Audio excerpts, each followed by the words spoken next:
El Comentario Podcast presenta un espacio realizado y dirigido por Agustín Sancho Cubero. La niebla matutina que solía descender sobre las colinas de Moravia apenas se había disipado aquel 22 de mayo del año 2013 en Brno. La segunda ciudad más grande de la República Checa amanecía con la promesa de una primavera tardía pero dulce. Sin embargo, en el distrito de Jenice el aire estaba a punto de volverse pesado y cargado de una tragedia que marcaría la historia criminal del país para siempre. En una casa unifamiliar de la calle Ticha vivía la familia Arok. Eran conocidos y queridos por sus vecinos, quienes los describían como una familia modelo y ejemplar. Martin Arok era un hombre respetado en su comunidad no solo por su naturaleza afable sino por su talento musical que compartía con el grupo Ukulele Orchestra Jaco Brno. Su esposa Verónica, profesora de profesión, poseía esa paciencia infinita y esa calidez que suelen tener quienes dedican su vida a la enseñanza. Junto a ellos vivían sus dos hijos, Philip, de 25 años, estudiante de la Universidad Masaryk, y David, de 17 años, quien aún cursaba la educación secundaria. La vida de los Arok transcurría con la placidez de la clase media acomodada europea, entre ensayos musicales, cenas familiares y la rutina reconfortante del trabajo y el estudio. Sin embargo, aquella armonía se había visto alterada 3 semanas atrás por la llegada de un pariente lejano, proveniente de los Estados Unidos de América. Kevin Dahlgren tenía 20 años y había aterrizado en Europa con una maleta llena de ropa y una mente llena de sombras. Era primo hermano de Verónica. Había llegado a Brno buscando un sentido a su vida, una dirección que parecía esquivarle en su California natal. Los Arok, en un gesto de hospitalidad incondicional, le abrieron las puertas de su hogar, ofreciéndole no solo un techo sino el calor de una familia. Kevin buscaba encontrarse a sí mismo, pero lo que trajo consigo fue un abismo insondable. Durante esas 3 semanas la convivencia pareció normal en la superficie, aunque existían corrientes subterráneas, que solo se harían evidentes cuando ya fuera demasiado tarde. Kevin paseaba por el jardín, jugaba con los hijos de la familia y a ojos de los vecinos era simplemente él. Primo americano, un joven alto y algo reservado que intentaba aprender algunas palabras en checo y que parecía disfrutar de la tranquilidad de Jenice. Pero dentro de la mente de Kevin se libraba una batalla silenciosa y terrible. Voces e impulsos que él más tarde describiría como una fuerza ajena comenzaban a tomar el control de su voluntad. La mañana del 22 de mayo comenzó como cualquier otra. Martín y Verónica se preparaban para sus respectivas jornadas mientras los chicos atendían sus obligaciones académicas. Nadie podía presagiar que aquel desayuno sería el último que compartirían. Entre las 8 de la mañana y la 1 de la tarde se desató el infierno en la calle Ticha. La secuencia exacta de los hechos se reconstruiría más tarde gracias a la meticulosa labor de los forenses y la policía criminal checa. Se cree que Kevin atacó a los miembros de la familia uno por uno con una brutalidad que desafiaba toda lógica. Utilizó cuchillos y hachas, herramientas domésticas que en sus manos se transformaron en instrumentos de una masacre sistemática. Primero atacó a Verónica y a uno de los hijos y luego esperó o emboscó a los demás. La casa, que había sido un refugio de música y risas, se tornó en un escenario de horror absoluto. Lo más perturbador para los investigadores no fue solo la violencia de los actos sino la frialdad posterior. Después de acabar con la vida de las 4 personas que lo habían acogido, Kevin no huyó de inmediato. Permaneció en la casa. Intentó limpiar. Arrastró los cuerpos al sótano y los cubrió con mantas y ropa vieja, tratando de ocultar la magnitud de su crimen.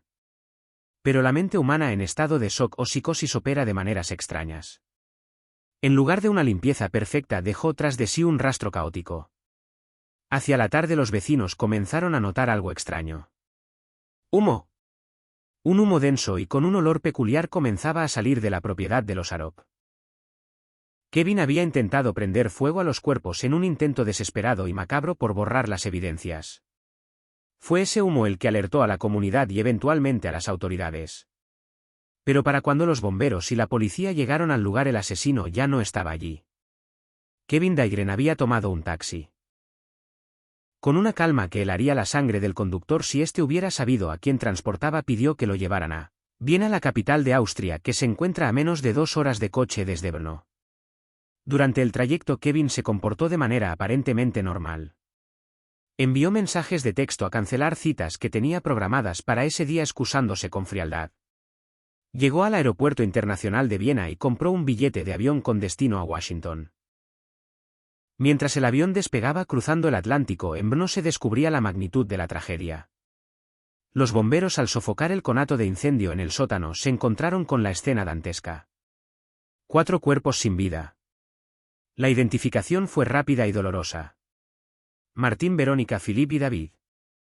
La noticia corrió como la pólvora por toda la República Checa. El país entero se estremeció.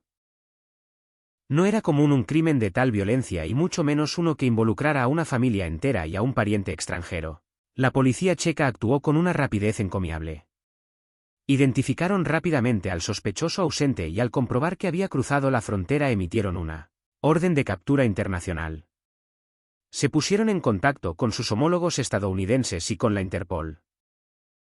El vuelo de Austrian Airlines que transportaba a Dahlgren se convirtió en una jaula de oro que surcaba el cielo. Kevin volaba hacia lo que él creía que era la seguridad de su hogar, pero en realidad volaba hacia una celda.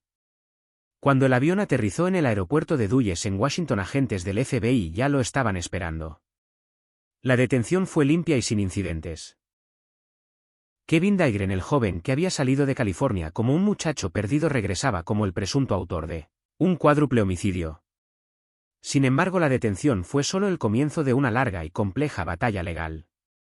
Estados Unidos y la República Checa tenían un tratado de extradición, pero nunca antes Estados Unidos había entregado a uno de sus propios ciudadanos para ser juzgado en la República Checa. El caso Arok se convirtió entonces en un precedente jurídico de inmensa importancia. La defensa de Dahlgren argumentó ferozmente contra la extradición, alegando dudas sobre la justicia checa y sobre todo poniendo sobre la mesa la salud mental de su cliente. Alegaban que Kevin no era responsable de sus actos, que había actuado bajo un brote psicótico y que enviarlo a un país extranjero con un idioma que no dominaba y un sistema legal diferente sería una violación de sus derechos humanos. Durante 2 años la familia de las víctimas, los amigos de los Arok y la sociedad checa esperaron con el aliento contenido. La incertidumbre era dolorosa. Existía el temor real de que Dahlgren nunca enfrentara la justicia en el lugar donde cometió el crimen. Mientras tanto, en Brno, la casa de la calle Ticha permanecía como un recordatorio mudo de la tragedia. Las velas y las flores se acumulaban en la acera. Los compañeros de banda de Martín organizaron conciertos en su memoria y los alumnos de Verónica lloraron su ausencia. La comunidad de Jenice no podía sanar mientras el caso estuviera en el limbo. Finalmente, en el año 2015, tras múltiples apelaciones y revisiones judiciales, el Departamento de Estado de los Estados Unidos y los tribunales federales dieron luz verde a la extradición. Fue un momento histórico. Kevin Dahlgren fue subido a un avión, esta vez escoltado por agentes checos, y traído de vuelta a Brno. El regreso de Dahlgren a la República Checa fue un evento mediático sin precedentes. Las cámaras de televisión captaron su llegada al aeropuerto de Praga rodeado de policías enmascarados con un chaleco antibalas y una mirada perdida. Fue trasladado inmediatamente a la prisión de Brno-Bounice. El juicio comenzó poco después y la sala del tribunal se llenó de periodistas curiosos y sobre todo de los familiares y amigos de las víctimas que buscaban respuestas. Querían saber por qué.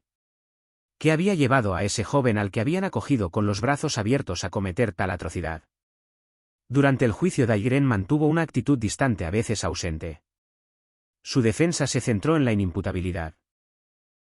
Argumentaron que escuchaba voces, que una fuerza superior le ordenaba actuar y que él era una víctima más de su propia mente enferma. Los psiquiatras y psicólogos desfilaron por el estrado presentando informes contradictorios. Algunos veían en él a un paranoico esquizofrénico, mientras que los peritos de la fiscalía lo describían como un narcisista con rasgos psicopáticos, plenamente consciente de sus actos y capaz de distinguir el bien del mal. Uno de los momentos más tensos del juicio fue la reconstrucción de los hechos. La fiscalía detalló la cronología del horror. Describieron cómo Kevin había atacado a Martín y Verónica cuando llegaron a casa desprevenidos. Cómo había acabado con la vida de Filip y David. La evidencia física era abrumadora. El ADN de Dahlgren estaba en las armas homicidas y en la ropa de las víctimas. Su huida precipitada y sus intentos de limpiar la escena del crimen fueron presentados como pruebas de su consciencia de culpabilidad. Si estaba tan loco como decía, ¿por qué intentó borrar sus huellas? ¿Por qué huyó a Viena? ¿Por qué mintió por mensaje de texto? Esas eran las preguntas que la fiscalía lanzaba al jurado y a los jueces. Dairen por su parte hizo declaraciones en las que expresaba un arrepentimiento confuso diciendo que amaba a la familia y que no quería que eso sucediera pero que no pudo evitarlo. Sus palabras sonaron vacías para aquellos que habían perdido a sus seres queridos. El veredicto llegó en el verano del año 2016. El tribunal de Brno declaró a Kevin Dairen culpable de 4 cargos de asesinato. La sentencia fue la máxima posible en el sistema legal checo, cadena perpetua. El juez dictaminó que Dairen representaba un peligro permanente para la sociedad y que la brutalidad del crimen merecía el castigo más severo. También se le ordenó pagar una indemnización a los familiares sobrevivientes, aunque todos sabían que ningún dinero podría reparar el daño causado. Kevin escuchó la sentencia con la misma expresión impasible que había mantenido durante gran parte del proceso. Fue trasladado a la prisión de alta seguridad de Valdice, una de las más duras del país, conocida por albergar a los criminales más peligrosos de la República Checa. Allí, entre muros grises y rejas de acero, Kevin Dairen comenzó a cumplir su condena. Pero la historia del caso Arok tendría un epílogo final y sombrío. La vida en prisión no es fácil para nadie, y mucho menos para un extranjero condenado a cadena perpetua por un crimen tan mediático. Dairen, aislado y lejos de su tierra natal, comenzó a deteriorarse. A pesar de la vigilancia, sus demonios internos, o quizás la culpa o simplemente la desesperanza de saber que nunca más pisaría la calle como un hombre libre, lo consumieron. El 11 de enero del año 2018, menos de 2 años después de su condena, Kevin Dairen fue encontrado muerto en su celda. Se había quitado la vida. Su suicidio cerró definitivamente el capítulo judicial, pero no cerró las heridas de la familia Arok ni de la comunidad de Brno. La muerte de Dairen dejó muchas preguntas sin respuesta. Nunca se sabrá con certeza qué detonó la furia asesina aquella mañana de mayo. ¿Fue realmente una voz en su cabeza? ¿Fue un estallido de odio reprimido? ¿Fue la envidia hacia una familia feliz que él sentía que nunca podría tener? Los psiquiatras forenses debatirán sobre su diagnóstico durante años, pero para los amigos de Martín, Verónica, Philip y David, las etiquetas médicas importan poco. Lo que queda es el vacío. La casa de la calle Ticha eventualmente encontró nuevos dueños, pero la memoria de lo que allí ocurrió permanece impregnada en la historia local. El caso Arok se estudia hoy en las facultades de Derecho de la República Checa, no solo por la brutalidad del crimen, sino por la complejidad del proceso de extradición que marcó un hito en las relaciones internacionales entre Chequia y Estados Unidos. Más allá de los aspectos legales y forenses, el caso es una narrativa sobre la fragilidad de la seguridad. Nos recuerda que el mal no siempre tiene la forma de un monstruo desconocido que acecha en la oscuridad.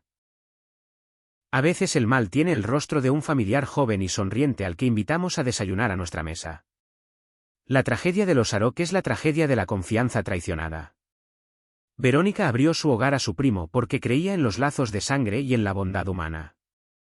Martín lo aceptó porque era un hombre generoso. Los chicos lo vieron como un hermano mayor. Esa inocencia, esa bondad fue pagada con sangre. Y es quizás esa traición lo que hace que el caso sea tan difícil de olvidar. No fue un robo que salió mal ni un ajuste de cuentas entre criminales. Fue la destrucción deliberada de una familia bondadosa a manos de alguien a quien intentaron ayudar. En los años que siguieron, Brno continuó su vida. La música de la orquesta de ukeleles siguió sonando, aunque con una silla vacía que nadie podrá llenar jamás. Los alumnos de Verónica crecieron y se convirtieron en adultos, llevando consigo las lecciones de una maestra que les fue arrebatada demasiado pronto. Los amigos de Philip y David se graduaron, formaron familias y siguieron adelante, pero en cada reunión, en cada aniversario, el recuerdo de los hermanos perdidos resurge como una sombra alargada. El caso Arok nos obliga a mirar hacia el abismo de la mente humana y reconocer que hay oscuridades que escapan a nuestra comprensión. Nos enseña que la justicia humana, por muy necesaria y diligente que sea, tiene límites. Puede encerrar al asesino, puede dictar sentencias, puede extraditar a través de océanos, pero no puede devolver la vida ni restaurar la alegría de una casa que una vez estuvo llena de música. La historia de aquel mayo de 2013 queda así escrita en las crónicas negras de Europa Central. Un relato de dolor y pérdida, pero también un testimonio de la labor incansable de aquellos que buscaron justicia contra viento y marea. Desde los policías que procesaron la escena del crimen conteniendo las lágrimas hasta los fiscales que lucharon Durante años para traer al culpable de vuelta y los jueces que dictaron la sentencia final todos jugaron un papel en el intento de la sociedad por equilibrar la balanza después de un acto de maldad pura. Y aunque Kevin Dairen eligió su propio final escapando del castigo terrenal a través de la muerte, la sentencia de la memoria colectiva permanece inalterable.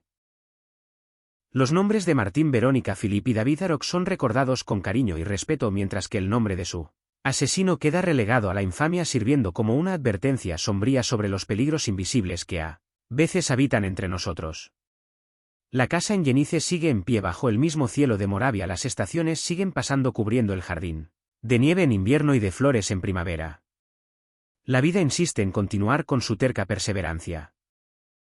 Pero para aquellos que conocieron a la familia Arok, para los vecinos de la calle Ticha y para todos los que siguieron este caso con el corazón en un puño, aquel 22 de mayo de 2013 el tiempo se detuvo para siempre, congelado en un instante de horror y silencio.